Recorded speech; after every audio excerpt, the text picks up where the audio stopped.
तो ये आपको पीडी का पीडी अगस्त 2022 का आपको ये लेख है भारत के राष्ट्रपति का निर्वाचन। तो ये आपको लेख है भारत के राष्ट्रपति का निर्वाचन। तो आइए हम इसको यहाँ पर पढ़ते हैं।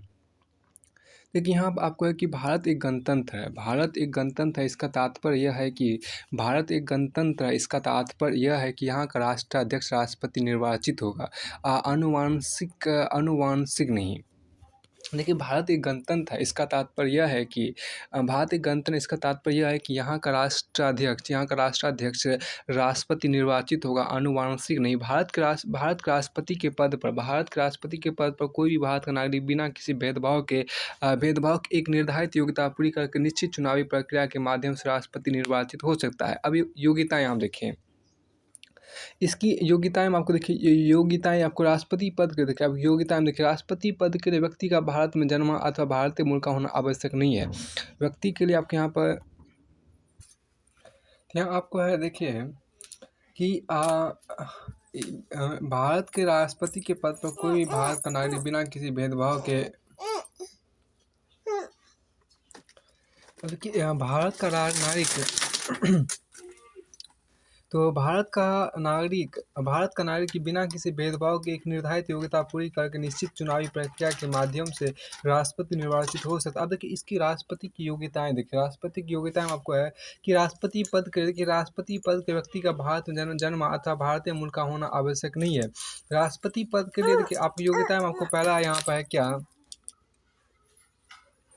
अब इसकी योग्यता हम आपको देखिए, इसकी योग्यता आपको भारत के राष्ट्रपति की योग्यता में पहला योग्यता देखिए, राष्ट्रपति पद के लिए राष्ट्रपति पद के व्यक्ति का भारत में जन्म अथवा भारतीय मूल का होना आवश्यक नहीं है। संविधान के अनुच्छेद 58 में निम्नलिखित योग्यताओं का उल्लेख किया गया है। संविधान के अनुच्छेद 58 में देखिए, संविधान के अनुच्छेद 58 में आपको निम्नलिखित योग्यताओं का उल्लेख किया गया, जिसमें देखिए अनुच्छेद 58 के अनुसार कोई भी व्यक्ति राष्ट्रपति होने का पात्र होगा। संविधान देखिए अनुच्छेद 58 के अनुसार आपको देखिए, अनुच्छेद 58 के अनुसार कोई भी व्यक्ति आपको राष्ट्रपति होने का पात्र होगा जब वह भारत का नागरिक हो। जब वह भारत का नागरिक हो। पहली योग्यता आपकी कि जब वह भारत का नागरिक हो। दूसरी योग्यता यह कि 35 वर्ष की आयु पूरी कर चुका हो। दूसरी योग्यता ये कि 35 वर्ष की आयु पूरी कर चुका। और तीसरी योग्यता क्या कि लोकसभा का सदस्य निर्वाचित होने के लिए अहिर्त है। दूसरा, यदि व्यक्ति जो भारत सरकार की या किसी राज्य की सरकार के अधीन अथवा उक्त सरकारों में से किसी के नियंत्रण या अन्य अधिकारी के अधीन कोई लाभ का पद धारण करता है, राष्ट्रपति होने का पात्र नहीं होगा। लाभ के पद में राष्ट्रपति, उपराष्ट्रपति, राज्यपाल, केंद्र सरकार एवं राज्य के मंत्री सम्मिलित नहीं है। अब आपके यहाँ देखिए कि यदि व्यक्ति आपके यहाँ दूसरा आपको देखिए, यदि व्यक्ति जो भारत सरकार की या किसी राज्य की सरकार के अधीन अथवा उक्त सरकार में से किसी एक के नियंत्रण या अन्य अधिकारी के अधीन कोई लाभ का पद धारण करता है, तो लाभ का पद धारण करता है, राष्ट्रपति होने का पात्र नहीं होगा। लाभ के पद में राष्ट्रपति, उपराष्ट्रपति, राज्यपाल, केंद्र सरकार एवं राज्य के मंत्री सम्मिलित नहीं है। केंद्र सरकार एवं राज्य के मंत्री सम्मिलित नहीं है। अब अनुच्छेद 59 देखिए, आप अनुच्छेद 59 के अनुसार राष्ट्रपति संसद के किसी सदन का या किसी राज्य विधानमंडल किसी सदन का सदस्य नहीं होगा। राष्ट्रपति संसद के किसी सदन का या किसी राज्य विधानमंडल के किसी सदन का सदस्य नहीं होगा। और यदि संसद के किसी सदन का या किसी राज्य के विधानमंडल के किसी सदन का कोई सदस्य राष्ट्रपति निर्वाचित हो जाता है, तो यह समझा जाएगा कि उसने उस सदन में अपना स्थान राष्ट्रपति के रूप में अपने पद ग्रहण करने की तारीख से रिक्त कर दिया। तो यह समझा जाएगा कि उसने उस सदन में अपना स्थान राष्ट्रपति के रूप में अपने पद ग्रहण करने की तारीख से रिक्त कर दिया है। अब देखिए नामांकन देखिए, जून 1997 राष्ट्रपति के चुनाव के पूर्व एक अध्यादेश राष्ट्रपति पद के उम्मीदवार के नाम का निर्वाचक मंडल के कम से कम 50 मतदाताओं द्वारा प्रस्ताव तथा अन्य 50 मतदाताओं द्वारा प्रस्ताव पर समर्थन में हस्ताक्षर करना अनिवार्य कर दिया गया था। नामांकन देखिए, जून 1997 राष्ट्रपति के चुनाव के पूर्व एक अध्यादेश राष्ट्रपति पद के लिए उम्मीदवार के नाम का निर्वाचक मंडल के कम से कम 50 मतदाताओं द्वारा प्रस्ताव था, अन्य 50 मतदाताओं द्वारा प्रस्ताव पर समर्थन में हस्ताक्षर करना अनिवार्य कर दिया गया था। फिर देखिए आपको क्या राष्ट्रपति के देखिए राष्ट्रपति पद के जमानत राशि भी देखिए राष्ट्रपति पद के जमानत राशि तभी बढ़ाकर 15,000 रुपये कर दी गई थी। ये प्रावधान देखिए, ये प्रावधान इसलिए किए गए कि केवल गंभीर व्यक्ति ही चुनाव में प्रत्याशी बने। ये प्रावधान इसलिए किए गए कभी केवल गम ये प्रावधान इसलिए किए गए कि केवल गंभीर व्यक्ति ही चुनाव में प्रत्याशी बने। अब कि निर्वाचन की प्रक्रिया देखिए, निर्वाचन की प्रक्रिया में आपके यहाँ देखिए काफ़ी इंपॉर्टेंट भी है। देखिए निर्वाचन प्रक्रिया में भारत के राष्ट्रपति चुनाव देखिए, भारत के राष्ट्रपति का चुनाव जनता द्वारा प्रत्यक्ष रूप से नहीं किया जाता। भारत के राष्ट्रपति का चुनाव जनता द्वारा प्रत्यक्ष रूप से नहीं किया जाता है। अनुच्छेद 55(3) देखिए, अनुच्छेद 55 की धारा 3 अनुच्छेद 55 की धारा 3 अनुच्छेद 55 की धारा 3 के अनुसार यह अप्रत्यक्ष रूप से आपको अनुपातिक प्रतिनिधित्व की संकल्प एक कर्मणीय ये आपको प्रत्यक्ष तो ये आपको देखिए आपके यहाँ पर क्या भारत का राष्ट्रपति चुनाव आपको जनता द्वारा प्रत्यक्ष रूप से नहीं किया। अनुच्छेद 55 की धारा 3 के अनुसार यह अप्रत्यक्ष रूप से देखिए, यह अप्रत्यक्ष रूप से अनुपातिक प्रतिनिधित्व की एकल संकल्प मत प्रति ये आपको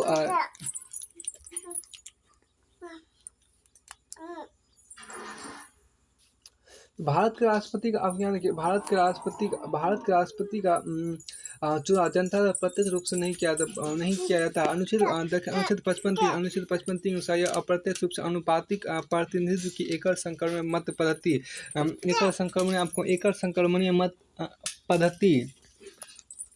एकल संक्रमण मत पद्धति आपको जिसको अंग्रेजी में बोलते हैं प्रोपोर्शनल देखिए, proportional representation by single transferable vote system द्वारा आपको होता है। Proportional representation by single transferable vote system द्वारा होता है। इसको हम फिर से देखिए, आपको देखिए अप्रत्यक्ष रूप से आपको अनुपातिक प्रतिनिधित्व की एकल संक्रमण मत के द्वारा आपको होता है। अब देखिए निर्वाचक मंडल देखिए, आपको देखिए निर्वाचक मंडल में आपके यहाँ पर तो निर्वाचक मंडल में राष्ट्रपति का चुनाव देखिए, राष्ट्रपति का चुनाव एक निर्वाचक मंडल के सदस्यों द्वारा किया जाता है। राष्ट्रपति चुनाव एक निर्वाचक मंडल के सदस्यों द्वारा किया जाता है। अनुच्छेद 54 के अनुसार देखिए, आपको अनुच्छेद 54 के अनुसार निर्वाचक गण या निर्वाचक मंडल में संसद के दोनों सदनों के निर्वाचित सदस्य और राज्य विधानसभाओं के निर्वाचित सदस्य सम्मिलित होंगे। संविधान के 70 देखिए, संविधान के 70वें संविधान संशोधन 1992 द्वारा के द्वारा आपको दिल्ली राष्ट्रीय राजधानी क्षेत्र एवं पुदुचेरी संघराज्य क्षेत्र की विधानसभाओं के निर्वाचित सदस्यों को भी इस निर्वाचक मंडल में सम्मिलित कर लिया गया। स्पष्ट है कि निर्वाचक मंडल राज्यों की विधान परिषद निर्वाचक मंडल राज्यों की विधान परिषद के सदस्य और राज्यसभा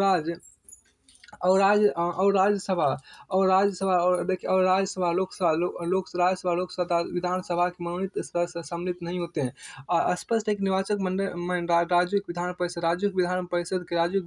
के सदस्य और राज्यसभा लोकसभा विधानसभा के मनोनीत सदस्य सम्मिलित नहीं होते हैं, अर्थात राष्ट्रपति चुनाव में मत नहीं देते हैं। निर्वाचक मंडल में अतिरिक्त स्थान है। निर्वाचक मंडल देखिए, आपको निर्वाचक मंडल में अतिरिक्त स्थान है तो उस समय राष्ट्रपति का चुनाव कराया जाए अथवा नहीं, यह भी विवाद का विषय रहा। देखिए निर्वाचक मंडल में अतिरिक्त स्थान है तो उस समय राष्ट्रपति का चुनाव कराया जाए अथवा नहीं, यह भी विवाद का विषय। इस विवाद का संविधान के 1961 के 11वें संविधान संशोधन द्वारा किया गया। इस विवाद का हल संविधान के 1961 के 11वें संविधान संशोधन द्वारा किया गया। इसके अनुसार राष्ट्रपति चुनाव को इस आधार पर न्यायालय में चुनौती नहीं दी जा सकती। उस समय निर्वाचक मंडल में कोई स्थान रिक्त था। इसके आधार पर न्यायालय में चुनौती नहीं दी जा सकती। उस समय निर्वाचक मंडल में कोई स्थान रिक्त था।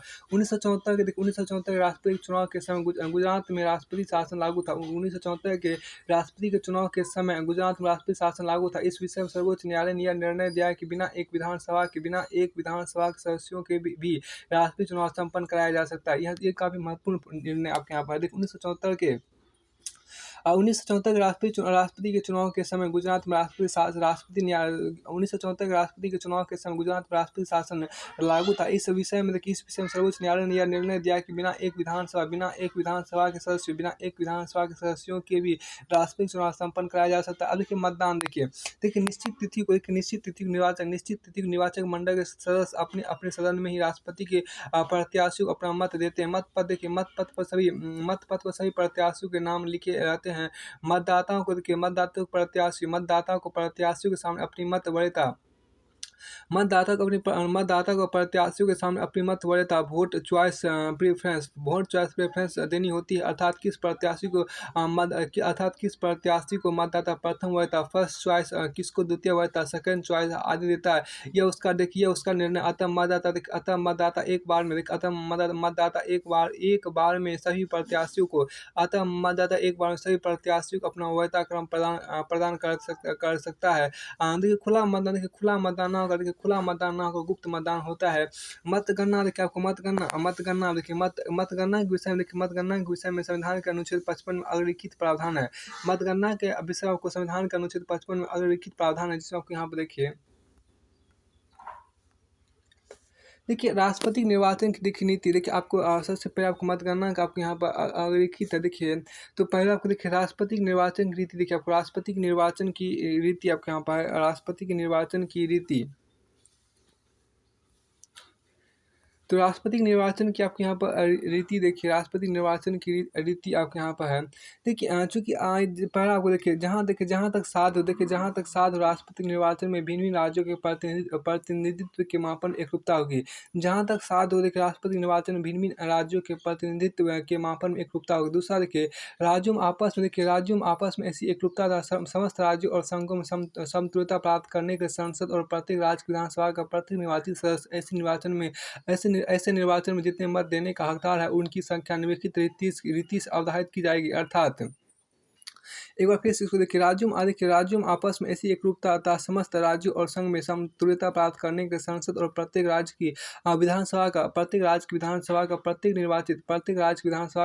निर्वाचित सदस्य ऐसे निर्वाचन में जितने मत देने का हकदार है उनकी संख्या निम्नलिखित रीति से अवधारित की जाएगी। अर्थात का पहला पॉइंट क देखिए किसी राज्य विधानसभा के प्रत्येक निर्वाचित सदस्य के उतने मत होंगे जितने कि 1000 के गुणित फल उस भागफल में हो जो राज्य की जनसंख्या को उस विधानसभा के निर्वाचित सदस्यों की कुल संख्या से भाग देने पर आए। एक बार फिर से देखिए किसी राज्य विधानसभा के प्रत्येक निर्वाचित सदस्य को उतने मत होंगे जितने कि 1000 की गुणित फल उस भागफल में हो जो राज्य की जनसंख्या को उस विधानसभा के निर्वाचित सदस्यों की कुल जनसंख्या से भाग देने पर आए। देखिए यदि 1000 उक्त गुणितों को लेने के बाद शेष 500 से कम नहीं है तो उपखंड क में निर्दिष्ट प्रत्येक सदस्यों के मतों की संख्या में एक और जोड़ दिया जाएगा। अब की बार फिर देखिए ख में आपको यदि 1000 उक्त गुणित को लेने के बाद शेष 500 से कम नहीं है तो उक्त उपखंड क में निर्दिष्ट प्रत्येक सदस्य के मतों की संख्या में एक और जोड़ दिया जाएगा। गो में आपको देखिए संसद के प्रत्येक सदन के निर्वाचित सदस्यों के मतों की संख्या वह होगी जो उपखंड क और उपखंड ख के अधीन राज्यों की विधानसभाओं के सदस्यों के लिए नियत कुल मतों की संख्या को संसद के दोनों सदनों के निर्वाचित सदस्यों की कुल संख्या से भाग देने पर आए। देखिए जिसमें आदेश अधिक भिन्न को एक गिना जाएगा और अन्य भिन्नों की उपेक्षा की जाएगी। देखिए संसद के प्रत्येक सदन के निर्वाचित सदस्यों के मतों की संख्या वह होगी जो उपखंड क और उपखंड ख के अधीन राज्यों की विधानसभाओं के सदस्यों के लिए नियत कुल मतों की संख्या को संसद के दोनों सदनों के निर्वाचित सदस्यों की कुल संख्या से भाग देने पर आए। जिसमें आदेश अधिक भिन्न को एक गिना जाएगा और अन्य भिन्नों की उपेक्षा की जाएगी। जनसंख्या का आपको देखिए जनसंख्या का 2026 जनसंख्या का आपको 2026 की जनगणना के आंकड़े आने तक 1971 की जनगणना को आधार बनाया जाएगा। जनसंख्या के 2026 की जनगणना के आंकड़े 2026 की जनगणना के आंकड़े आने तक 1971 की जनगणना को आधार बनाया जाएगा। तो उपयुक्त प्रावधान की सरल व्याख्या इस प्रकार की जा सकती है। उपयुक्त प्रावधान की सरल व्याख्या इस प्रकार की जाती है, जिसमें पारा को देखिए मतों गणना करते समय प्रत्येक एमएलए मतों गणना करते समय प्रत्येक एमएलए या मतलब विधानसभा सदस्य को एमएलए बोलते हैं, एमएलए तथा एमपी को बोलते हैं आपको संसद सदस्य बोलते हैं, मेंबर ऑफ पार्लियामेंट। देखिए मेंबर ऑफ पार्लियामेंट को एमपी बोलते हैं और एमएलए मतलब आपको मेंबर ऑफ लेजिस्लेटिव असेंबली होता है। मतों की गणना करते समय आपको प्रत्येक एमएलए विधानसभा का सदस्य एमपी संसद सदस्य के मत का मूल्य निकाला जा सकता है, जो इस प्रकार है। देखिए किसी राज्य के एक एमएलए के मत का मूल्य देखिए अनुच्छेद 52 देखिए सॉरी किसी राज्य के एक एमएलए के मत का मूल्य देखिए अनुच्छेद 55 की धारा 2 को के अनुसार देखिए किसी राज्य विधानसभा के प्रत्येक निर्वाचित सदस्यों के मत का मूल्य राज्य की जनसंख्या को उस विधानसभा के निर्वाचित सदस्यों से भाग देने पर प्राप्त संख्या में 1000 से भाग देने से प्राप्त भागफल होगा। और इसके बाद यदि शेष 500 या 500 से अधिक हो तो मत के मूल्य में 1 मत की वृद्धि कर दी जाती है, अर्थात एक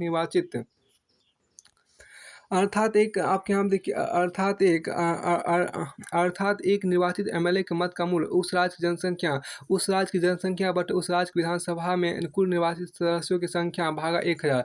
अर्थात उस राज्य की जनसंख्या बटे उस राज्य की विधानसभा में कुल निर्वाचित सदस्यों की संख्या बटा भागा 1000। तो यहाँ पे ये आपको दिया, आपको इस तरह से हम निकाल सकते हैं। देखिए आपको एक एमएलए का मूल्य आपको देखिए उस राज्य की जनसंख्या बट्टे आपको उस राज्य विधानसभा में कुल निवासी सदस्यों की संख्या भागा 1000 आपको यहाँ पर। एक बार इसको फिर से देखिए अनुच्छेद 55 की धारा 2 के अनुसार किसी राज्य विधानसभा के प्रत्येक निर्वाचित सदस्य के मत का मूल्य राज्य की जनसंख्या के उस विधानसभा के निर्वाचित सदस्यों से भाग देने पर प्राप्त संख्या में 1000 से भाग देने से प्राप्त भागफल होगा। इसके बाद यदि शेष 500 या 500 से अधिक हो तो मत के मूल्य में 1 मत की वृद्धि कर दी जाती है। अर्थात एक निर्वाचित एमएलए के मत का मूल्य उस राज्य की जनसंख्या बट्टे उस राज्य की विधानसभा में कुल निर्वाचित सदस्यों की संख्या भागा 1000। यहाँ पे आपको आगे यहाँ पर है देखिए आपकी काल्पनिक उदाहरण आपके यहाँ एक काल्पनिक उदाहरण आपको लेके यहाँ पे देखिए क्या कि यदि राज्य की कुल जनसंख्या आपको 1 करोड़ है। ठीक आपके यहाँ देखिए क्या ये इसको आपको यहाँ पर 701 पे आपको 7 को 0 है, मतलब आपको यहाँ पे देखिए 3 2 5 2 7 1 पर जो 7 0 इसको हम 10 अंग्रेजी में 10 मिलियन बोलेंगे। 10 मिलियन मीन्स के यहाँ पे 1 करोड़ आपको होगा। देखिए 10 मिलियन या 1 करोड़ का आपको काफी यदि राज्य की कुल जनसंख्या आप यहाँ देखिए यदि राज्य की कुल जनसंख्या को 10 मिलियन या 1 करोड़ है तथा निर्वाचित विधानसभा के सदस्यों की संख्या निर्वाचित विधानसभा सदस्यों की संख्या 100 है तो 100 है तो 100 है तो एक निर्वाचित एमएलए के मत का मूल्य एक निर्वाचित एमएलए के मत का मूल्य इस प्रकार होगा। देखिए सबसे पे 1 करोड़ में आपको भागा देंगे 100 से 1 करोड़ ये जनसंख्या 1 करोड़ आपको उस राज्य की जनसंख्या होगा और 100 आपको उस राज्य की निर्वाचित विधायकों की संख्या होगी। मतलब 1 करोड़ बटे 100 करेंगे फिर जो आएगा फिर आपको यहाँ पर आएगा कितना 3 2 5 आपको फिर आपको यहाँ पर आएगा कितना 1 लाख आएगा। फिर 1 लाख को 1000 से भागा देंगे 1,00,000 से भागा देंगे कितना आ गया 100 आ गया। इस संदर्भ में ज्ञात हो कि राज्य की जनसंख्या का आधार सन 1926 ईस्वी तक 1971 की जनगणना ही रहेगी। इस संदर्भ में ज्ञात हो कि राज्य की जनसंख्या का आधार सन 1926 ईस्वी तक 1971 की जनगणना ही रहेगी। एक एमपी के मत का मूल्य देखिए संसद के प्रत्येक निर्वाचित सदस्य के मत का मूल्य राज्यों की विधानसभाओं के निर्वाचित सदस्यों के लिए समस्त मत संख्या को संसद के निर्वाचित सदस्यों की कुल संख्या से भाग में प्राप्त होता है। अर्थात एक निर्वाचित एमपी के मत का मूल्य आपको देखिए यहाँ पे 1 मिनट रुकिए एक बार फिर से अब देखिए एक एमपी के मत का मूल्य देखिए संसद के प्रत्येक निर्वाचित सदस्य के मत का मूल्य राज्यों की विधानसभाओं एक एमपी के मत का मूल्य देखिए संसद के प्रत्येक निर्वाचित सदस्य के मत का मूल्य राज्यों की विधानसभाओं के निर्वाचित राज्यों की देखिए आपको ये संसद के प्रत्येक देखिए संसद के प्रत्येक निर्वाचित सदस्य के मत का मूल राज्यों की विधानसभाओं के निर्वाचित सदस्यों के लिए नियत समस्त मत संख्या को नियत समस्त मत संख्या को संसद के निर्वाचित सदस्यों की कुल संख्या से भाग में प्राप्त होता है। अर्थात एक निर्वाचित एमपी के मत का मूल आपको राज्यों की विधानसभाओं के कुल निर्वाचित सदस्यों को निर्धारित किए गए कुल मतों की संख्या। राज्यों की विधानसभाओं को निर्वाचित सदस्यों को निर्धारित किए गए कुल मतों की संख्या। राज्यों की विधानसभाओं के कुल निर्वाचित सदस्यों को निर्धारित किए गए कुल मतों की संख्या बटा संसद के कुल निर्वाचित सदस्यों की संख्या बटा संसद के कुल निर्वाचित सदस्यों की संख्या। अब यहाँ देखिए एक बार फिर से देखिए एक एमपी के मत का मूल्य देखिए संसद के प्रति निर्वाचित सदस्य के मत का मूल्य राज्य विधानसभाओं के निर्वाचित सदस्यों के लिए नियत समस्त मत संख्या को संसद के निर्वाचित सदस्यों की कुल संख्या से भाग देने पर अर्थात भाग देने पर प्राप्त होता है। अर्थात एक निर्वाचित एमपी के मत का मूल्य बराबर आपको होगा क्या एक निर्वाचित एमपी के मत का मूल्य बराबर आपको होगा क्या राज्य विधानसभाओं के कुल निर्वाचित सदस्यों को निर्धारित किए गए कुल मतों की संख्या संसद के कुल निर्वाचित सदस्यों की संख्या संसद के कुल निर्वाचित सदस्यों की संख्या। अब कि यदि शेष आपके यहाँ देखिए यदि शेष अधिशेष 1/2 अधिशेष 1/2 से अधिक बचता है तो भागफल में 1 मत जोड़ दिया जाता है। यदि शेष आपको 1/2 से अधिक बचता है तो भागफल में 1 जोड़ दिया जाता है। आपकी काल्पनिक उदाहरण देखिए यदि राज्यों की विधानसभाओं को कुल निर्वाचित सदस्यों को निर्धारित किए गए कुल मतों की संख्या 3 लाख है। 3 लाख है देखिए 3 लाख है देखिए 3 लाख है निर्वाचित एमपी 500 है तो एक एमपी के मत का मूल्य आपको 3 लाख बटे 500 3 लाख बटे 500 बराबर 600 आपको होगा 3 लाख बटे 500 बराबर 600 आपको होगा। अभी आगे यहाँ देखिए विजय के लिए आपको देखिए विजय के लिए आपको निर्धारित कोटा यहाँ पे देखिए विजय के निर्धारित कोटा यहाँ देखिए आपके यहाँ क्या कि विजयी होने के प्रत्याशी को स्पष्ट बहुमत प्राप्त होना आवश्यक है। इसका तात्पर्य यह है कि कुल वैध मतों के आदेश अधिक मत प्राप्त होने चाहिए। काल्पनिक उदाहरण यहाँ देखिए यदि कुल वैध मत आपको 5 लाख है यदि कुल वैध मत आपको 5 लाख है तो विजयी उम्मीदवार को 2.5 लाख देखिए 2,50,000 एक मत प्राप्त होना आवश्यक है। अब देखिए मतगणना की प्रक्रिया यहाँ देखिए मतगणना के प्रथम चक्र में उम्मीदवारों को मिली केवल पहली प्राथमिकता को गिना जाता है।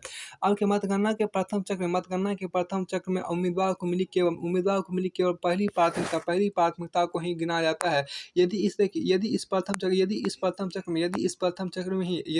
चक्र में ही किसी उम्मीदवार को निर्धारित कोटा से अधिक मत मिल जाते हैं तो उसे विजयी घोषित कर दिया जाता है। यदि प्रथम चक्र में किसी भी उम्मीदवार को निर्धारित कोटा प्राप्त नहीं होता है तो मतगणना का दूसरा चक्र चलाया जाता है जिससे उम्मीदवारों को मिली द्वितीय प्राथमिकता को गिना जाता है। ऐसे अवसर पर यदि किसी उम्मीदवार को मिले मिले मत बहुत कम होते हैं ये लगता है और बहुत कम होता है और यह लगता है कि यदि उसके विजयी होने का अवसर नगण्य है तो उसके द्वितीय वैधता के मतों को अन्य उम्मीदवारों के लिए संक्रमण अर्थात हस्तांतरित कर दिया जाता है। यदि इस समय कोई उम्मीदवार निर्धारित कोटा पूरा कर लेता है तो उसे विजयी घोषित कर दिया जाता है। यह मतगणना था हस्तांतरण तो उस समय तक चलता रहता है जब तक कि कोई उम्मीदवार विजयी घोषित होने के निर्धारित मत प्राप्त करता है। अंत में यदि दो ही प्रत्याशी शेष रह जाते हैं तो बहुमत के आधार पर प्रत्याशी निर्वाचित घोषित कर दिया जाता है। उस समय कोटा का प्रश्न समाप्त हो जाता है क्योंकि सभी मतदाता सभी प्रत्याशियों के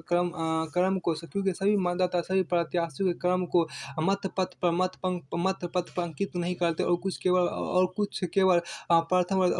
प्रथम वैधता ही अंकित करते हैं। अतः यदि इस समय भी कोटा का प्रश्न उपस्थित हो तो संभव है कि तो संभव है कि किसी को भी देखिए किसी को भी निर्धारित कोटा की किसी को भी निर्धारित कोटा की पूर्ति करना संभव ना हो। अभी आपको इस तरह के एक बार फिर से इसको यहाँ देखिए कि अतः यदि इस समय भी कोटा के प्रश्न उपस्थित हो तो संभव है कि किसी को भी निर्धारित कोटा की पूर्ति करना संभव ना हो। तो फिर आपको आगे यहाँ पर देखिए आपको देखिए राष्ट्रपति का आपके यहाँ देखिए राष्ट्रपति का स्मरणीय तथ्य आपको देखिए राष्ट्रपति का स्मरणीय तथ्य आपके यहाँ देखिए डॉक्टर राजेंद्र प्रसाद देखिए डॉक्टर राजेंद्र प्रसाद भारत के प्रथम राष्ट्रपति हुआ लगातार 2 बार राष्ट्रपति निर्वाचित हुए। डॉक्टर राजेंद्र प्रसाद भारत के प्रथम राष्ट्रपति हुआ लगातार 2 बार राष्ट्रपति निर्वाचित हुए। डॉक्टर एस राधाकृष्ण देखिए डॉक्टर एस राधाकृष्ण लगातार 2 बार उपराष्ट्रपति 1 बार राष्ट्रपति। डॉक्टर एस राधाकृष्ण लगातार 2 बार राष्ट्रपति लगातार 2 बार उपराष्ट्रपति। डॉक्टर राधाकृष्ण आपको लगातार 2 बार उपराष्ट्रपति 1 बार राष्ट्रपति रहे। देखिए डॉक्टर एस राधाकृष्ण लगातार 2 बार उपराष्ट्रपति तथा 1 बार राष्ट्रपति रहे। अब केवल वीपी देखिए केवल वीपी गिरी के निर्वाचन के समय आपको दूसरे चक्र की मतगणना करनी पड़ी। अभी तक दूसरे चक्र की मतगणना से गिरी ही राष्ट्रपति निर्वाचित हुए हैं। केवल वीवी गिरी के निर्वाचन के समय दूसरे चक्र की मतगणना करनी पड़ी। अभी तक दूसरे चक्र की मतगणना से गिरी ही राष्ट्रपति निर्वाचित हुए हैं। देखिए श्री वीवी गिरी ही ऐसे राष्ट्रपति निर्वाचित हुए थे जिन्होंने कांग्रेस का स्पष्ट बहुमत होते हुए भी निर्दलीय उम्मीदवार के रूप में चुनाव में सफलता प्राप्त की। देखिए श्री वीवी गिरी ही ऐसे राष्ट्रपति निर्वाचित हुए थे जिन्होंने कांग्रेस का स्पष्ट बहुमत होते हुए भी निर्दलीय उम्मीदवार के रूप में चुनाव में सफलता प्राप्त की। अब आपको आगे देखिए केवल नीलम संजीव रेड्डी ऐसे राष्ट्रपति हुए जो एक बार चुनाव में पराजित हुए और बाद में निर्विरोध निर्वाचित हुए। केवल नीलम संजीव रेड्डी ऐसे राष्ट्रपति हुए जो केवल एक बार चुनाव में पराजित हुए और बाद में निर्विरोध निर्वाचित हुए। Doctor Rajendra Prasad Fakhruddin Ali Ahmed Neelam Sanjiva Reddy Giani Zail Singh doctor APJ Abdul Kalam को छोड़कर अन्य सभी राष्ट्रपति पूर्व में उपराष्ट्रपति के पद पर रहे हैं। आपको देखिए doctor Rajendra Prasad Fakhruddin Ali Ahmed Neelam Sanjiva Reddy Giani Zail Singh doctor APJ Abdul Kalam को छोड़कर अन्य सभी राष्ट्रपति जो हैं वो पूर्व में उपराष्ट्रपति के पद पर रहे हैं। Doctor Rajendra Prasad Fakhruddin Ali Ahmed Neelam Sanjiva Reddy Giani Zail Singh doctor APJ Abdul Kalam को छोड़कर अन्य सभी राष्ट्रपति जो है वो पूर्व में उपराष्ट्रपति के पद पर रहे हैं। तो फिर आपको आगे यहाँ पर देखिए आगे आपके यहाँ पर है क्या कि देखिए श्री के are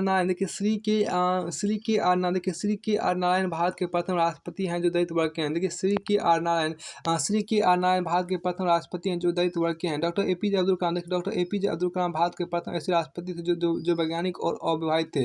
doctor APJ Abdul Kalam Bharat के प्रथम राष्ट्रपति। डॉक्टर एपीजे अब्दुल कलाम भारत के प्रथम राष्ट्रपति थे जो वैज्ञानिक और अविवाहित थे। प्रतिभा पाटिल भारत की प्रथम महिला राष्ट्रपति है। रामनाथ कोविंद उत्तर प्रदेश से प्रथम व्यक्ति हैं जो राष्ट्रपति बने। रामनाथ कोविंद उत्तर प्रदेश से प्रथम व्यक्ति हैं जो राष्ट्रपति बने। रामनाथ कोविंद आपको उत्तर प्रदेश से प्रथम व्यक्ति है जो राष्ट्रपति बने। रामनाथ कोविंद दलित वर्ग से दूसरे राष्ट्रपति। रामनाथ कोविंद आपको दलित वर्ग से दूसरे राष्ट्रपति हैं। फिर आपको आगे यहाँ पर देखिए राष्ट्रपति के अभी तक के निर्वाचनों में केवल एक बार ही दूसरी प्राथमिकताओं को राष्ट्रपति अभी तक के निर्वाचन केवल एक बार ही दूसरी प्राथमिकताओं को गिनने की आवश्यकता पड़ी है। पांचवें निर्वाचन में किसी भी उम्मीदवार को प्रथम चक्र की मतगणना में निर्धारित कोटा प्राप्त नहीं हुआ। पांचवें निर्वाचन में किसी भी उम्मीदवार को प्रथम चक्र मतगणना में निर्धारित कोटा प्राप्त नहीं हुआ, अतः उम्मीदवार को मेरी द्वितीय प्राथमिकता गणना की गई था, उसमें वीवी गिरी विजयी घोषित किए गए। अब निर्वाचन से संबंधित विवाद देखिए राष्ट्रपति निर्वाचन चुनाव आयोग द्वारा संपन्न किया था, अतः इससे संबंधित सभी विवाद केवल सर्वोच्च न्यायालय के अधीन है। देखिए राष्ट्रपति निर्वाचन चुनाव आयोग द्वारा संपन्न किया है तथा इससे संबंधित सभी विवाद केवल सर्वोच्च न्यायालय के अधीन है। सर्वप्रथम 1967 में डॉक्टर जाकिर हुसैन के चुनाव, सर्वप्रथम 1967 में डॉक्टर जाकिर हुसैन के चुनाव को सर्वोच्च न्यायालय में आपको बाबूराव पटेल तथा अन्य 12 जनसंघ के सांसदों ने एक और पिटीशन स्वतंत्र उम्मीदवार बबुरकार ने चुनाव प्रचार में अनुचित तरीके अपनाने तथा अन्य उम्मीदवारों के नामांकन निरस्त करने के आधार पर दायर कर चुनौती दी थी। सर्वोच्च न्यायालय ने दोनों पिटीशनों को रद्द कर दिया। बीबी गिरी को देखिए बीबी गिरी के चुनाव को भी सादिक अली ने सर्वोच्च न्यायालय में चुनौती दी थी, जिसे सर्वोच्च न्यायालय ने स्वीकार नहीं किया। तो फिर आपको आगे यहाँ पर देखिए, आपके यहाँ पर है एक बार फिर से देखिए, आपको निर्वाचन से संबंधित विवाद देखिए। राष्ट्रीय निर्वाचन चुनाव आयोग द्वारा संपन्न किया तथा इससे संबंधित सभी विवाद केवल सर्वोच्च न्यायालय के अधीन है। सर्वप्रथम 1967 में डॉक्टर जाकिर हुसैन के चुनाव को सर्वोच्च न्यायालय में बाबूराव पटेल तथा अन्य 12 जनसंघ के सांसदों नेता एक और पिटीशन स्वतंत्र उम्मीदवार बबुरकर ने चुनाव प्रचार को अनुचित तरीके अपनाने तथा अन्य उम्मीदवारों के नामांकन निरस्त करने के आधार पर दायर कर चुनौती दी थी। सर्वोच्च न्यायालय दोनों पिटीशनों को रद्द कर दिया। बीबी गिरी के चुनाव को भी सादिक अली ने सर्वोच्च न्यायालय में चुनौती दी, जिसे सर्वोच्च न्यायालय ने स्वीकार नहीं किया। अब के राष्ट्रपति चुनाव था राजनीति देखिए। राष्ट्रपति पद के लिए उम्मीदवार होना व्यक्तिगत कार्य हो सकता है। राष्ट्रपति पद के उम्मीदवार होना व्यक्तिगत कार्य हो सकता है, लेकिन चुनाव जीतना व्यक्तिगत ना होकर राजनीतिक है। विभिन्न राजनीतिक दल अपने उम्मीदवार खड़े कर सकते हैं। कभी कई राजनीतिक दल संयुक्त रूप से अपना उम्मीदवार खड़ा करते हैं। राष्ट्रीय चुनाव वही व्यक्ति जीतता है। राष्ट्रीय चुनाव वही व्यक्ति जीतता है जिसके राजनीतिक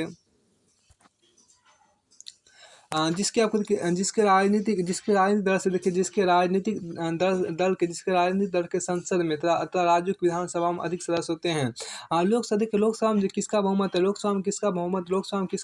कौन व्यक्ति प्रधानमंत्री, इसका भी प्रभाव चुनाव परिणाम पर पड़ता है। लोकसभा में किसका बहुमत है, कौन व्यक्ति प्रधानमंत्री है, इसका भी प्रभाव चुनाव परिणाम पर पड़ता है। राष्ट्रपति पद के प्रथम दो चुनाव 1952 और 1957 चुनाव कांग्रेस पार्टी के निर्वाचक मंडल वर्चस्व होने का डॉक्टर राजेंद्र प्रसाद की जीत सुनिश्चित हुई। लेकिन राष्ट्रपति पद के प्रथम दो चुनाव 1952 और 1957 चुनाव में कांग्रेस पार्टी का निर्वाचक मंडल में वर्चस्व होने के कारण डॉक्टर राजेंद्र प्रसाद की जीत सुनिश्चित हुई।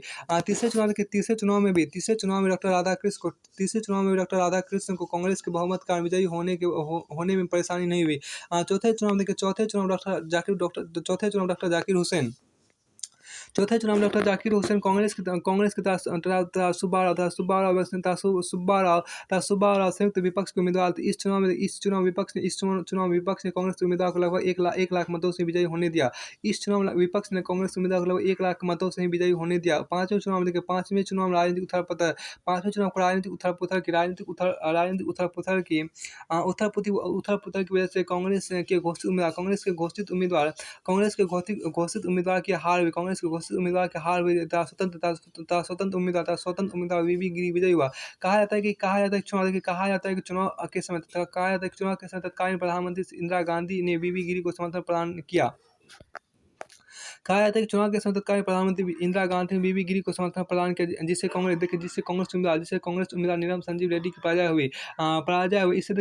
इसी राजनीति का आपको बीबी गिरी मतदान के दूसरे चक्र में जीत सके। कांग्रेस पार्टी का आंतरिक विभाजन भी इससे उभर कर सामने आ गई। छठे चुनाव कांग्रेस के उम्मीदवार फखरुद्दीन अली अहमद थे। त्रिदीप कुमार चौधरी जो कि रिवॉल्यूशनरी सोशलिस्ट पार्टी के नेता थे, विपक्ष के उम्मीदवार थे। लेकिन कांग्रेस आई के उम्मीदवार को डीएमके तथा एआईडीएमके का भी समर्थन प्राप्त हुआ।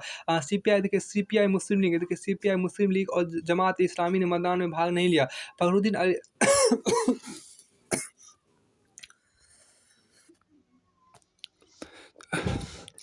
अब यहाँ देखिए क्या, लेकिन कांग्रेस आई के उम्मीदवार को डीएमके तथा एआईडीएमके का भी समर्थन प्राप्त हुआ। सीपीआई मुस्लिम लीग और जमात ए इस्लामी मतदान में भाग नहीं लिया। फखरुद्दीन अली अहमद की विजय हुई। सातवें निर्वाचन में जनता पार्टी के उम्मीदवार को नीलम संजीव रेड्डी के विरुद्ध विपक्ष में उपस्थित कांग्रेस ने कोई उम्मीदवार खड़ा नहीं किया। आपको यहाँ देखिए क्या है कि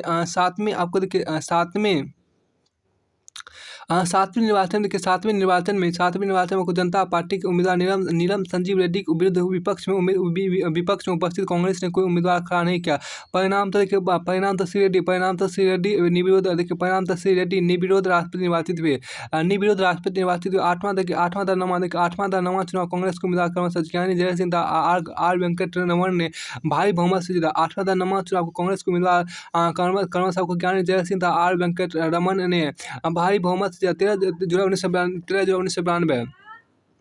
जुलाई 1992 को भारत के 9वें राष्ट्रपति पद के चुनाव हुआ। 16 जुलाई को मुख्य निर्वाचन अधिकारी ने डॉक्टर शंकर दयाल शर्मा को विधिवत राष्ट्रपति निर्वाचित घोषित कर दिया। 16 जुलाई को आपको मुख्य निर्वाचन अधिकारी ने डॉक्टर शंकर दयाल शर्मा को विधिवत राष्ट्रपति निर्वाचित घोषित कर दिया। कांग्रेस समर्थित डॉक्टर शर्मा के अतिरिक्त अन्य उम्मीदवार रामो भाजपा समर्थित प्रोफेसर जीवी सुरेल एवं काका जोगिंदर सिंह को बोलते धरती पकड़ थे। एक अन्य प्रत्याशी श्री राम जेठमलानी ने चुनाव से कुछ दिन पूर्व अपना नाम वापस ले लिया था। फिर आपको आगे यहाँ पर देखिए, डॉक्टर शर्मा को 65.9% मत मिले, जबकि उनके प्रमुख प्रतिद्वंदी प्रोफेसर जीपी सुरेल को 33.8% मत प्राप्त हुए। डॉक्टर शर्मा ने प्रोफेसर सुरेल को 3,29,379 मूल्य के मतों से हराया। डॉक्टर शर्मा को 6,75,864 मूल्यों के मत एवं प्रोफेसर सुहेल को आपको 3,40,485 मूल्य के मत मिले। ये प्रथम वैता के मत हैं। 14 जुलाई 1997 को राष्ट्रपति के 11वां निर्वाचन संपन्न हुआ। इस चुनाव में के आर नारायण तथा टी एन शेषन के मध्य सीधा मुकाबला था। नारायण को संयुक्त मोर्चा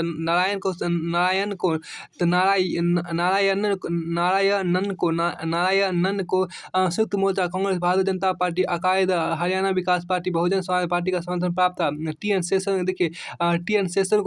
शेषन को शिवसेना तथा कुछ अन्य निर्दलीयों ने समर्थन दिया।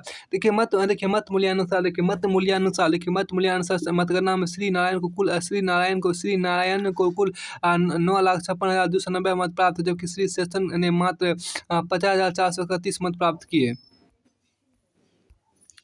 आपको फिर आगे यहाँ पर है देखिए 40,344 मत रद्द हो गए। 40,344 मत आपको रद्द हो गए। 1952 से अब तक निर्वाचित हुए राष्ट्रपति श्री नारायणन ने सर्वाधिक वैध मत प्राप्त किए। 1952 से अब तक निर्वाचित हुए राष्ट्रपति श्री नारायण ने सर्वाधिक वैध मत प्राप्त किए। श्री शेषन को अपनी 15,000 की जमानत राशि बचाने के लिए 83,910 मत प्राप्त करने थे। यह मत देखिए यह प्राप्त न हो पाने से उनकी जमानत जब्त हो गई। 15 जुलाई 2002 को संपन्न राष्ट्रपति चुनाव वामपंथी दलों की प्रत्याशी डॉक्टर रश्मि सागर को भारी बहुमत से हराकर सत्तारूढ़ राष्ट्रीय जनतांत्रिक गठबंधन के प्रत्याशी डॉक्टर अब्दुल कलाम देश के नए राष्ट्रपति चुने गए। राजग के अतिरिक्त बसपा, सपा, अन्ना द्रमुक, तृणमूल कांग्रेस एवं मुख्य विपक्षी दल कांग्रेस ने भी इस चुनाव में उन्हें अपना समर्थन प्रदान किया था।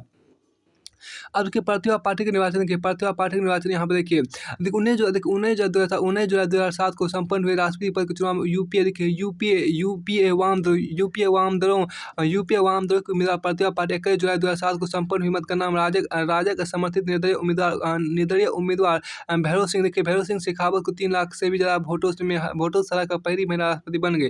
आगे प्रणब मुखर्जी के निर्वाचन देखिए। केंद्र सरकार में अनेक महत्वपूर्ण पदों पर वरिष्ठ नेता प्रणब मुखर्जी देश के निर्वाचित देश के नए राष्ट्रपति निर्वाचित हुए। संयुक्त प्रगतिशील गठबंधन, संयुक्त प्रगतिशील गठबंधन जिसको हम यूपीए बोलते हैं, संयुक्त प्रगतिशील गठबंधन यूपीए के यूपीए के उम्मीदवार प्रणब मुखर्जी ने इस पद के लिए 19 जुलाई 2012 को संपन्न चुनाव में भाजपा समर्थित प्रत्याशी पीए शर्मा को भारी बहुमत से पराजित करके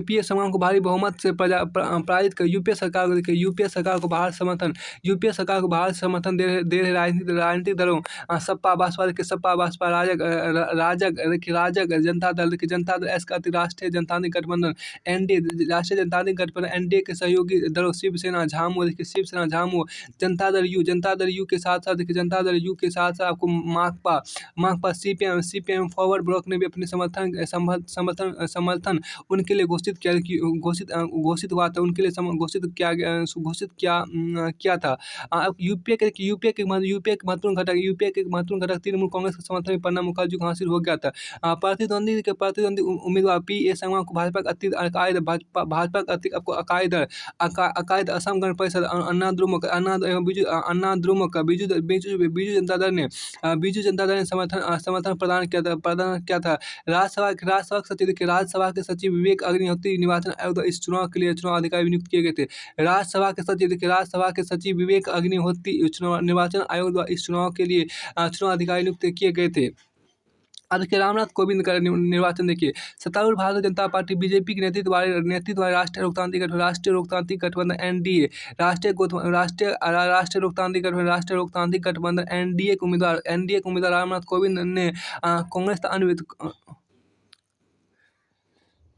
कांग्रेस अन्य विपक्षी दलों के उम्मीदवार पूर्व लोकसभा अध्यक्ष मीरा कुमार को पराजित किया।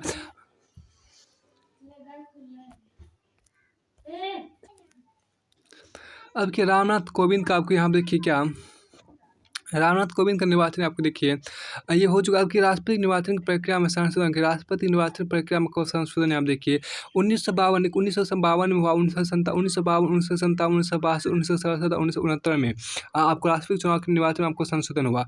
आपके राष्ट्रपति निर्वाचन की प्रक्रिया में संशोधन कब हुआ था? 1952 हुआ, 1957 हुआ, 1962 में हुआ, 1967 में हुआ, 1969 में आपको हुआ।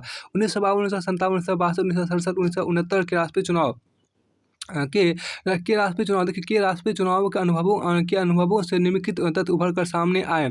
1952, 1957, 1962, 1967, 1969 के राष्ट्रपति चुनाव के अनुभवों से निम्नलिखित तथ्य उभर कर सामने आए। देखिए जितनी कोई संभावना ना होने पर अनेक लोगों ने अपनी उम्मीदवारी घोषित की।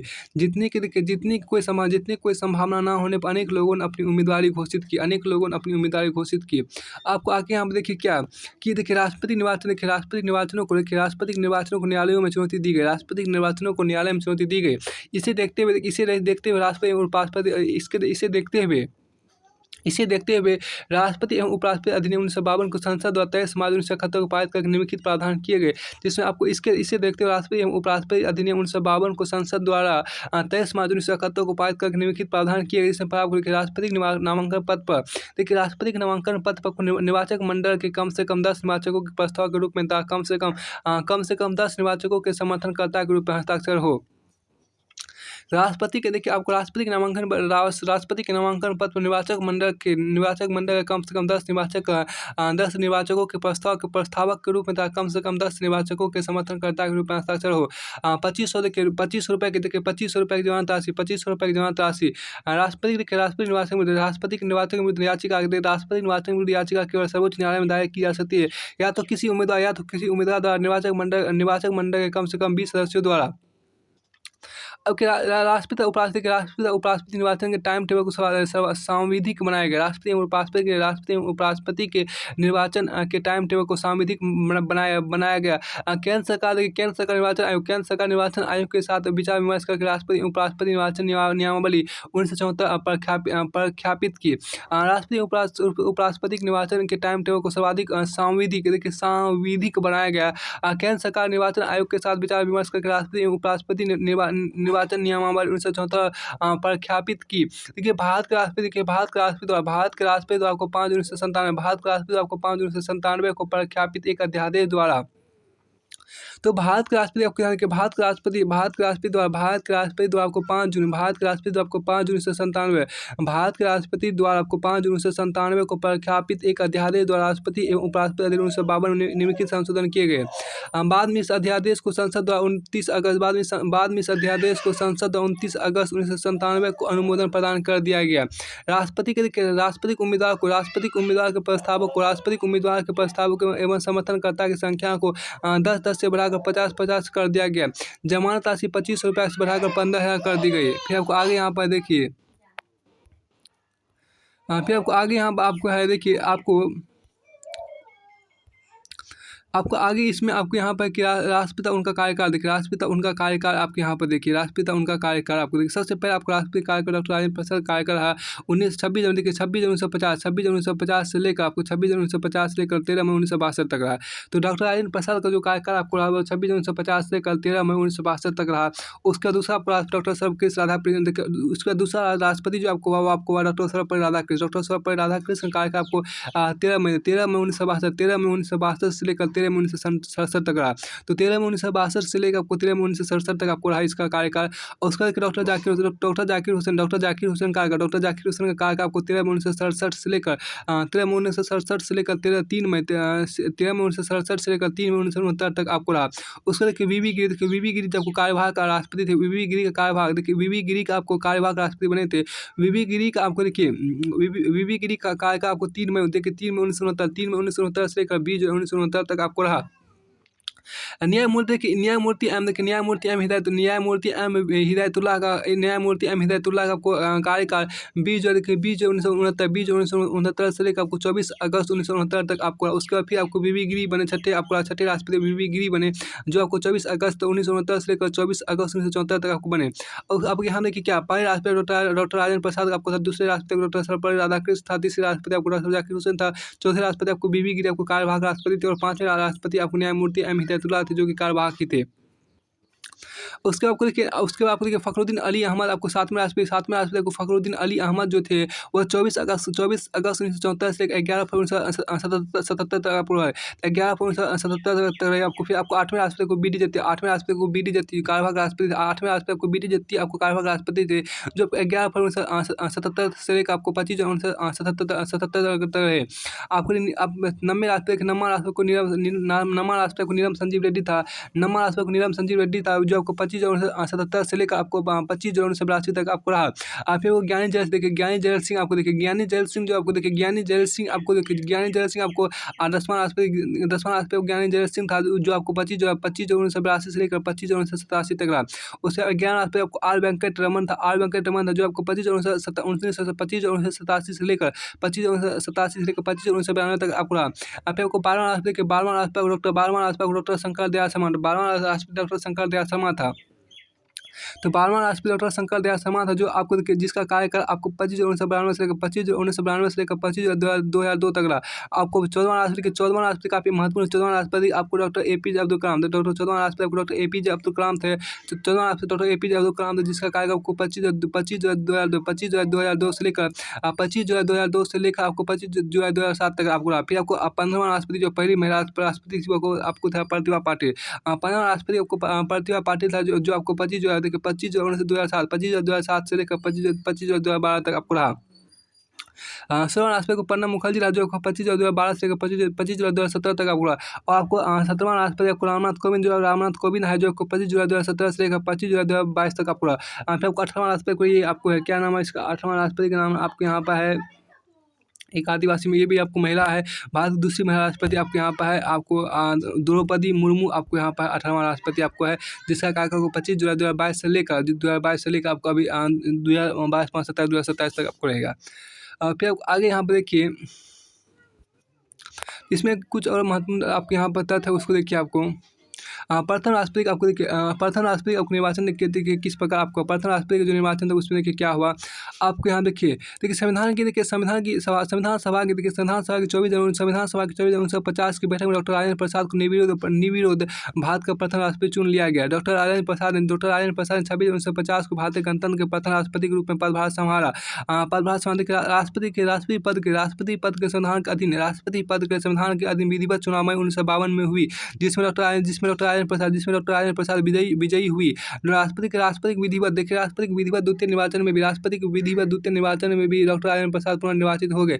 इस प्रकार डॉक्टर राजेंद्र प्रसाद 26 1950 से लेकर 13 मई 1962 तक राष्ट्रपति पद पर रहे। तो फिर आपको आगे यहाँ पर देखिए, आपको देखिए राष्ट्रपति चुनाव, देखिए राष्ट्रपति का चुनाव आपके यहाँ देखिए, राष्ट्रपति चुनाव आपको देखिए, राष्ट्रपति चुनाव आपके यहाँ देखिए, इसमें आपको राष्ट्रपति चुनाव 1952 से लेकर 1997 तक आपको है। तो पहले में कुछ चुनाव है, दूसरा को विजेता है, तीसरा को प्राप्त मत प्रतिशत में, दूसरा को प्रमुख उम्मीदवार आपको प्रमुख प्रतिद्वंदी उम्मीदवार आपको रहा, उसका प्राप्त मत रहा। देखिए ये उतना इंपॉर्टेंट नहीं, फिर आपको यहाँ देख लीजिए। देखिए आपको मई 1952 आपको विजेता था मई 1952 आपको विजेता था राजेंद्र प्रसाद विजेता था, जिसको कुल मत आपको कितना प्राप्त हुआ था, उसको प्राप्त हुआ था 5,07,400 मतलब 83.8% मत प्राप्त हुआ था। और प्रमुख प्रतिद्वंदी उम्मीदवार आपको KT शाह था, जिसको प्राप्त मत हुआ था कितना, जिसको KT शाह को प्राप्त मत था 92,827 मतलब 15.3% मत ही प्राप्त हुआ था। और फिर आपको मई 1957 में आपको मई 1957 में भी राष्ट्रपति विजेता आपको डॉक्टर राजेंद्र प्रसाद नहीं थे, जिसको आपको प्राप्त मत कितना था 4,59,698 था, मतलब 99.3% मत प्राप्त हुआ था। और इसके प्रमुख प्रतिद्वंदी उम्मीदवार को देखिए NN दास था, जो इसको 2000 मत में 0.4% मत ही प्राप्त हुए थे।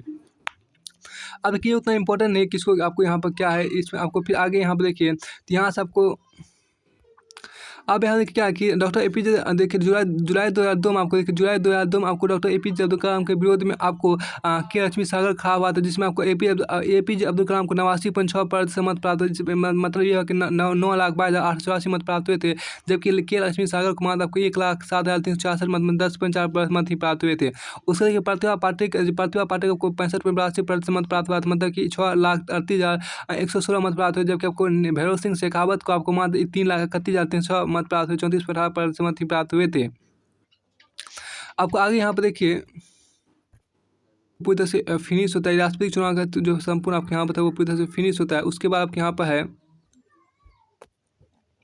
देखिए भारत के हिंद, देखिए आपको दूसरा लेके आपके अंतर्राष्ट्रीय लेके देखिए भारत के हिंद प्रशांत आर्थिक फ्रेमवर्क के निहितार्थ हैं। आप देखिए टोक्यो ने 24 मई 2022 टोक्यो में 24 मई 2022 को संपन्न क्वाड क्यूयूएडी के दूसरे शिखर सम्मेलन में एक दिन पूर्व संयुक्त अमेरिका के राष्ट्रपति जो बाइडन ने हिंद प्रशांत आर्थिक फ्रेमवर्क लॉन्च किया। इस पर भारत, जापान, ऑस्ट्रेलिया, न्यूजीलैंड, दक्षिण Korea, Philippines, Malaysia, Indonesia, Singapore, Thailand, Brunei तथा वियतनाम ने भी हस्ताक्षर किए हैं। घोषित तौर पर इसका उद्देश्य संपर्कता, कनेक्टिविटी और डिजिटल व्यापार के 4 स्तंभ, लचीला आपूर्ति श्रृंखला, पर आपको लचीला आपूर्ति श्रृंखला, दूसरा आपको देखिए स्वच्छ ऊर्जा और भ्रष्टाचार मुक्त निष्पक्ष व्यापार के आसपास सदस्य देशों के लिए नियमों और मानकों का एक सामान्य सेट तैयार करना है। लेकिन इसका वास्तविक उद्देश्य हिंद प्रशांत क्षेत्र में चीन के बढ़ते प्रभाव को कम करने के लिए इस क्षेत्र के राष्ट्रों को एक मंच पर लाना है। जहाँ तक भारत का संबंध है, तो हिंद प्रशांत आर्थिक फ्रेमवर्क ऐसा पहला बहुपक्षीय मंच है जिसमें भारत इससे पूर्व क्षेत्रीय व्यापक आर्थिक भागीदारी RCEP में शामिल से मना कर दिए जाने के बाद शामिल हुआ। आपको देखिए जिसमें भारत इससे पूर्व क्षेत्रीय व्यापक आर्थिक भागीदारी RCEP में शामिल से मना कर दिए जाने के बाद शामिल हुआ। देखिए शामिल से मन कर दिया, मना होगा यहाँ पर। देखिए क्षेत्रीय व्यापक आर्थिक भागीदारी RCEP समझौता, देखिए समझौता चीन, जापान, ऑस्ट्रेलिया, न्यूजीलैंड, दक्षिण कोरिया एवं आसियान के आसियान के 10 देशों के बीच 2019 में अस्तित्व में आया था। संयुक्त राज्य अमेरिका तथा भारत हिंद प्रशांत आर्थिक फ्रेमवर्क के संयुक्त राज्य अमेरिका तथा भारत हिंद प्रशांत आर्थिक फ्रेमवर्क के तो सदस्य राष्ट्र है, लेकिन क्षेत्रीय व्यापक आर्थिक भागीदारी RCEP समझौते में शामिल नहीं है। लेकिन आपको क्षेत्रीय व्यापक आर्थिक भागीदारी RCEP समझौते में शामिल नहीं है। वहीं चीन, कंबोडिया, लाओस और म्यांमार क्षेत्रीय व्यापक आर्थिक भागीदारी RCEP समझौते में शामिल है। लेकिन हिंद प्रशांत आर्थिक फ्रेमवर्क में शामिल नहीं है। वहीं आपको देखिए चीन, कंबोडिया, लाओस, देखिए चीन, कंबोडिया, लाओस और म्यांमार आपको क्षेत्रीय व्यापक आर्थिक भागीदारी RCEP समझौते में शामिल है, लेकिन हिंद प्रशांत आर्थिक फ्रेमवर्क में शामिल नहीं है। अब इसका उद्देश्य देखिए, इसका उद्देश्य क्या आपके यहाँ देखिए, कई राजनीतिक पर्यवेक्षकों का मानना है कि IPEF मतलब हिंद प्रशांत आर्थिक फ्रेमवर्क के प्रस्ताव अमेरिका का प्राथमिक उद्देश्य हिंद प्रशांत में चीन के बढ़ते आर्थिक और रणनीतिक प्रभाव का मुकाबला करना है। जबकि अमेरिकी सरकार ने संगठन पर चर्चा में सीधे चीन का उल्लेख नहीं किया, लेकिन संयुक्त राज्य अमेरिका का छद्म एजेंडा तो इस क्षेत्र में अमेरिकी आर्थिक रणनीति का विस्तार करना है। भारत, ऑस्ट्रेलिया और जापान भी चीन के प्रभाव से बाहर आर्थिक शक्तियों के साथ गठबंधन करने के अवसरों का पता लगाने की इच्छुक है। भारत, ऑस्ट्रेलिया और जापान में चीन के प्रभाव से बाहर आर्थिक शक्तियों के साथ गठबंधन करने के अवसरों का पता लगाने के इच्छुक है। फिर आपको आगे यहाँ पर देखिए, आपको है क्या कि भारत विदेश मंत्रालय के अनुसार IPEF देखिए, भारत विदेश मंत्रालय के अनुसार आपको IPEF भारत प्रशांत क्षेत्र में लचीलापन, स्थिरता, समावेशिता, आर्थिक विकास, निष्पक्षता और प्रतिस्पर्धात्मकता बढ़ाने के लिए भाग लेने वाले देशों के बीच आर्थिक साझेदारी को मजबूत करना चाहता है। यह एक खुला मंच भी है देखिए, जिसमें अन्य इच्छुक देश इसमें शामिल होने के लिए स्वतंत्र है। यह आर्थिक साझेदारी आपको सुरक्षा पर केंद्रित क्वाड समूह से परे और IPEF को एक चतुराई भरा कूटनीतिक कदम माना जा सकता है, जिसमें छोटे एशियाई देशों की भी भागीदारी। ये वे देश है जिनके मन में को चीन की क्षेत्रीय विस्तारवाद की प्रवृत्ति को लेकर आशंकाएं हैं। देखिए यह सही है कि अभी IPEF का एजेंडा पूरी तरह सामने आना शेष है, लेकिन ऐसा प्रतीत होता है कि यह एक मानक और प्रक्रिया तय करने वाला गठबंधन होगा, ना कि कारोबार आधारित गठबंधन।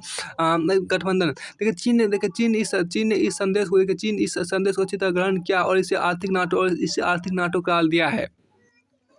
अब की पृष्ठभूमि इसका देखिए, संयुक्त राज्य अमेरिका के तत्कालीन राष्ट्रपति बराक ओबामा ने 2009 में ट्रांस पैसिफिक पार्टनरशिप TPP के माध्यम से एशिया प्रशांत में व्यापार समझौते की कल्पना की थी, जो इस क्षेत्र की ओर ध्यान केंद्रित करने के उद्देश्य के साथ साथ चीन के बढ़ते प्रभाव को रोकने की एक पहल थी। 2017 को ट्रंप प्रशासन ने व्यापार समझौते से बाहर निकलने का फैसला कर लिया, क्योंकि उसका मानना था कि यह अमेरिका के श्रमिकों के हित में नहीं है। हालांकि बाइडेन प्रशासन ट्रांस पैसिफिक पार्टनरशिप के व्यापक और प्रगतिशील समझौते CPTPP से नहीं जुड़ा, क्योंकि शुल्क में कटौती के माध्यम से बाजार की पहुंच से जुड़ा घरेलू दबाव किया गया था। दिया गया था और उसका मानना है कि हिंद प्रशांत क्षेत्र में शुल्क में कटौती ना हो, लेकिन एक कारोबारी ब्लॉक क्वाड का ही ताकि विस्तार है। देखिए जिसमें भारत, ऑस्ट्रेलिया और जापान भी शामिल है। कई मायनों में आपको IPEF बाइडेन का TPP संस्करण ही है। अब देखिए IPEF का IPEF के अंतर्गत 4 स्तंभ का प्रस्ताव रखा गया, जिसमें पर आपको आपूर्ति श्रृंखला, यहाँ पर आपूर्ति श्रृंखला, आपके दूसरा आपको स्वच्छ ऊर्जा, दूसरा आपको स्वच्छ ऊर्जा और तीसरा आपको भ्रष्टाचार मुक्त स्वतंत्र व्यापार, भ्रष्टाचार मुक्त स्वतंत्र व्यापार आपको है। और चौथा आपको कनेक्टिविटी एवं डिजिटल व्यापार आपको यहाँ देखिए। व्यापार स्तंभ के तहत आपको IPEF उच्च मानक समावेशी मुक्त एवं निष्पक्ष व्यापार प्रतिबद्धताओं पर काम करना चाहता है। एक संयुक्त बयान आपको प्रस्तावित व्यापार समझौते के तहत शुल्क वार्ता को खारिज किए बिना कहा गया, हमारे प्रयासों में डिजिटल अर्थव्यवस्था में सहयोग शामिल है, लेकिन यह बस इतने तक ही सीमित नहीं है। आपूर्ति श्रृंखला के माध्यम से सदस्य देशों के प्रमुख कच्चे और संसाधित सामग्रियों आपको अर्धचालक को महत्वपूर्ण खनिजों और स्वच्छ ऊर्जा प्रौद्योगिकी तक पहुँच सुनिश्चित की जाएगी। देखिए स्वच्छ ऊर्जा अकार्बनीकरण और बुनियादी ढांचे में रियायती वित्त सहित वित्त जुटाना था टिकाऊ बुनियादी ढांचे के विकास टिकाऊ बुनियादी ढांचे विकास का समर्थन करके कनेक्टिविटी बढ़ाना शामिल है। तो कर और भ्रष्टाचार विरोधी स्तंभ में हिंद प्रशांत क्षेत्र में कर चोरी और भ्रष्टाचार को रोकने के लिए मौजूदा बहुपक्षीय दायित्वों के अनुरूप कर धन रिश्वत पर नियंत्रण करने की व्यवस्था को लागू करके निष्पक्ष प्रतिस्पर्धा को बढ़ावा देना चाहता है। सदस्य देशों के व्यापार समिति के लिए तुरंत बातचीत शुरू करने की योजना नहीं है। सदस्य देशों के व्यापार समिति के लिए तुरंत बातचीत शुरू करने की योजना नहीं है। उन्होंने केवल महत्वाकांक्षी सूची के साथ भविष्य की वार्ताओं के सामूहिक चर्चा शुरू करने पर सहमति जताई है। फिर आपको यहाँ देखिए संयुक्त राज्य अमेरिका 2001 पत्र संयुक्त राज्य अमेरिका 2001 तथ्य पत्र एक तथ्य पत्र के जरिए IPF के बारे में जो जानकारी प्राप्त हुई उसके अनुसार संयुक्त राज्य अमेरिका ने डिजिटल अर्थव्यवस्था में उच्च मानक नियमों पर जोर देने जिसमें आपको सीमा पार डेटा प्रवाह और डेटा स्थानीयकरण का मानकीकरण करने मजबूत श्रम पर्यावरणीय मानक और कॉर्पोरेट जवाबदेही प्रावधानों को तलाश करने ताकि व्यापार के माध्यम श्रमिकों को शीर्ष स्तर पर जाने के लिए बढ़ावा दिया जा सके प्रतिबद्धता जताई है। अब के भारत के IPEF के निहितार्थ यहाँ देखिए भारत के RCEP से बाहर निकलने का मुख्य कारण जो अब विश्व स्तर पर सबसे बड़ा क्षेत्रीय व्यापारिक ब्लॉक है इसकी चिंता थी। देखिए भारत का RCEP से बाहर निकलने का मुख्य कारण जो अब विश्व स्तर पर सबसे बड़ा क्षेत्रीय व्यापारिक ब्लॉक है इसकी चिंता थी कि यह समझौता आपको चीन को तरजीही आयात शुल्क पर देखिए सस्ते उत्पादों के साथ देश के बाजार में बाढ़ की अनुमति देगा। घरेलू उत्पादकों को अप्रतिस्पर्धी छोड़ देगा। IPEF जिसकी सदस्य वैश्विक सकल घरेलू उत्पाद का लगभग 40% है भारत को एक मेगा आर्थिक व्यवस्था का हिस्सा बनने का एक और अवसर प्रदान कर रहा है। लेकिन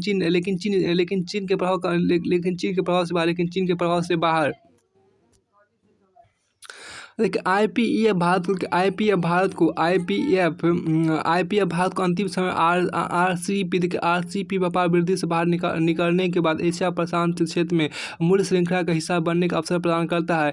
यह चीन के RCEP का हिस्सा होने की भारत की चिंता का भी ख्याल रखता है क्योंकि डिजाइन के अनुसार RPEF में चीन के शामिल होने की कोई संभावना नहीं है। IPEF में चीन के शामिल होने की कोई संभावना नहीं है। IPEF का एजेंडा भारत की घोषित स्थिति के लिए IPEF का एजेंडा भारत की घोषित स्थिति के लिए महत्वपूर्ण चुनौतियां भी पेश करता है। डिजिटल कॉमर्स डिजिटल कॉमर्स श्रम और पर्यावरण मानकों जैसे मुद्दों पर भारत के विचार और रणनीति अमेरिका के विचार के बिल्कुल विपरीत है। देखिए आपको डिजिटल कॉमर्स श्रम और पर्यावरण मानकों जैसे मुद्दे भारत के विचार और रणनीति अमेरिका के विचार से बिल्कुल विपरीत है। भारत अपने द्वारा हस्ताक्षरित किसी भी मुक्त व्यापार समझौते में ऐसे मानकों को रखने का कड़ा विरोध करता है। देखिए भारत 2019 में G20 नेताओं के शिखर सम्मेलन डिजिटल अर्थव्यवस्था पर ओसाका ट्रैक में शामिल नहीं हुआ। भारत 2019 में G20 नेताओं के शिखर सम्मेलन में डिजिटल अर्थव्यवस्था पर ओसाका ट्रैक में शामिल नहीं हुआ क्योंकि यह ई कॉमर्स वैश्विक नियम स्थापित करने में अनिच्छुक है अनिच्छुक है। देखिए यह मानते हुए कैसे समझौते विकासशील देशों को अपने नवजात ई कॉमर्स का विस्तार करने के लिए नीतिगत स्थान से वंचित कर सकते हैं। भारत अपने कथित आर्थिक लाभों और राष्ट्रीय सुरक्षा कारणों को भारत अपने कथित आर्थिक लाभों और राष्ट्रीय सुरक्षा कारणों और कानून प्रवर्तन उद्देश्यों का व्यक्तिगत डेटा की सुरक्षा व्यक्तिगत डेटा की सुरक्षा के कारण आपको डेटा स्थानीयकरण की पुरजोर वकालत करता रहा है। देखिए भारत ने औपचारिक तौर पर IPEF देखिए भारत ने औपचारिक तौर पर IPEF का स्वागत किया है। तो भारत ने आपका औपचारिक तौर पर IPEF का स्वागत किया। IPEF देखिए IPEF की लॉन्चिंग प्रधानमंत्री मोदी ने कहा कि भारत एक समावेशी और लचीला EPEF देखिए EPEF बनाने के अन्य सदस्यों के साथ काम करें। उन्होंने कहा कि हिंद प्रशांत आर्थिक ढांचा इस क्षेत्र को वैश्विक आर्थिक विकास का ईंधन बनाने के हमारे सामूहिक इच्छा शक्ति का परिणाम है। मेरा मानना है कि लचीले आपूर्ति श्रृंखलाओं के तीन मुख्य स्तंभ होने चाहिए। विश्वास पर आपको देखिए विश्वास, दूसरा आपको पहला स्तंभ विश्वास, दूसरा स्तंभ को पारदर्शिता, तीसरा स्तंभ को समयबद्धता। देखिए मुझे विश्वास है कि यह ढांचा इन तीन स्तंभों को मजबूत करने में मदद करेगा और हिंद प्रशांत क्षेत्र में विकास, शांति और समृद्धि का मार्ग प्रशस्त करेगा। मुख्य बात यह है कि मोदी ने प्रस्तावित व्यापार समिति के अन्य तीन स्तंभों का कोई उल्लेख नहीं किया। तो यहाँ से आपको देखिए ये आपको दो चीज़ आपके यहाँ था। तो यहाँ से आपकी ये पूरी तरह से फिनिश है। इसमें दो आपको है।